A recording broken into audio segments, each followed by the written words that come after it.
Миналата година съм прочела 5 книги. 3 съм изслушала и още поне 5 съм започнала. Няма да се оправдавам с това, че първата половина на годината писах 2 дипломни работи. Само ще кажа, че тази година искам да прочета 15 книги. На мен това ми е включено в списъка от проект 30. Днес искам да ви дам малко ревю на книгите, които съм прочела. Заради хайпа в TikTok взех да чета Четвърто крило. Честно казано, супер много ми хареса. Взех и втората книга, нея съм я започнала, вече съм на около страница 300, само че не е завършена и предстои да я завърша в тази година. Аз обичам фентезита. Не знам дали съм от най-романтичните хора, но май ще се окаже, че съм. Ако харесвате и вие малко ти военни книги, фентези, романтези, мисля, че трябва да й дадете шанс. Може би ще я рейтна с 7 от 10. 7,5, нещо такова. Следва поредицата на дворовете от Сара Мас, като аз получих първите 3 книги като подарък за рождения си ден от най-добрата ми приятелка, за което ще й бъда вечно благодарна, защото през тези книги отново преоткрих четенето за удоволствие. Толкова се бях забила в книги за самоусъвършенстване, в книги за тялото, в книги за ума,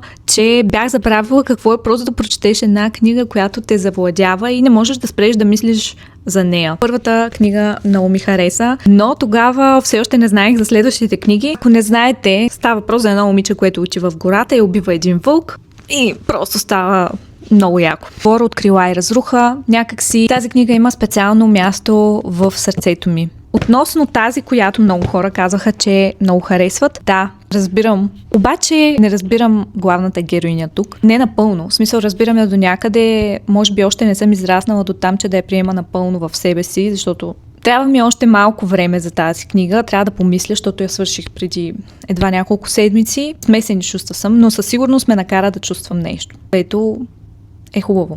Беше краткото ми ревю, все пак не съм прочела чак толкова много книги тази година. Се радвам да ми споделите в коментари кои книги задължително трябва да прочета през 2026 година. Надявам се да ви е било интересно.